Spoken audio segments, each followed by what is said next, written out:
আসসালামু আলাইকুম বন্ধুরা। আজকে চলে আসলাম এই দিনাজপুর ভাইরাল জায়গা মোহনপুর মোহনপুর সেতু। এই যে ইন্ডিয়ার পানি নামে আসেন আপনাদের দেখাই, আপনাদের জন্য কত টাকা যাবো বলেন।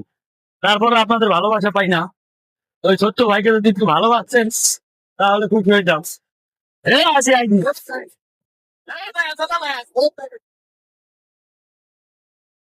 যে শুধু আপনাদের দেখানোর জন্য এত কষ্ট করি ভাই, তারপরে যদি আপনাদের ভালোবাসা না পাই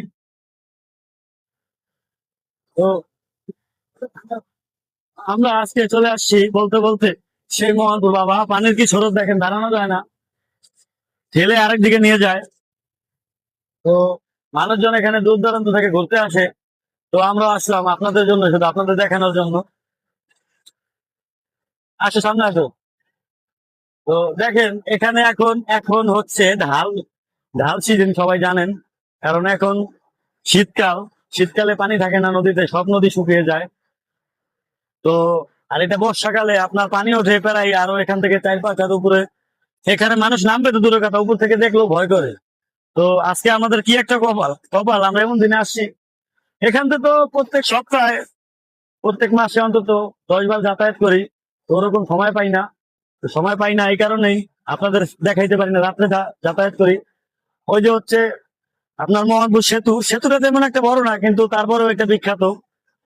মানুষ বড় হইলে যেরকম ব্যথা হয় না, তেমনি সেতু বড় হইলে যে অনেক কিছু এরকম না। এটা একটা আপনার সেতু ছোট হইতে পারে, তারপরে একটা ভাইরাল জায়গা যে আপনার মোহনপুর। এটা অনেকে চিনে হয়তো, বই আপনার বইতে আছে, সব জায়গায় আমরা যে ছোটবেলায় স্কুলে যাইতাম সেখানেও আছে। তো দেখেন আমরা চলে আসছি পানিতে, আর পানির কত শুনুন। আহ তো আমার প্রথমে একটু ভয় ভয় লাগছিল, তারপরে এখন হয়তো একটু ভয়টা কমছে। তারপরে এদিকে যাওয়া যাবে না, এদিকে গেলে দাঁড়ায় থাকতে পারবেন না।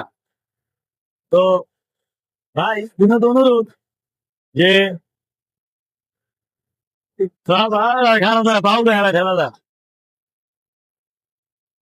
তো ভালোবাসার লোকজন গুলা এত কষ্ট করে আপনাদের কন্টেন্ট করি, সারা রাত্র গাড়ি চালাইছি, এখনো ঘুমাসি নাই। এখন রোদ্র চাক্কা গরম হয়ে যায়, এই কারণে আমরা রেস্টে আছি। তারপরেও আপনাদের ভালোবাসা পাই না, এটার ব্যাখ্যা ভাই আমার কাছে না, এটার ব্যাখ্যা আপনাদের।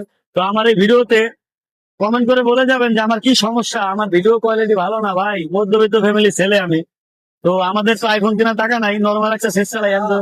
তো ওইটা দিয়ে যতটুকু পারি সম্ভব ততটুকু ভালো করার চেষ্টা করি। তারপরে বাদ বাকি আল্লাহর ইচ্ছা।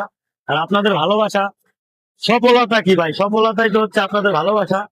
তো আমি ভাববো আমি যেদিনকে আপনার ভালোবাসা পাবো,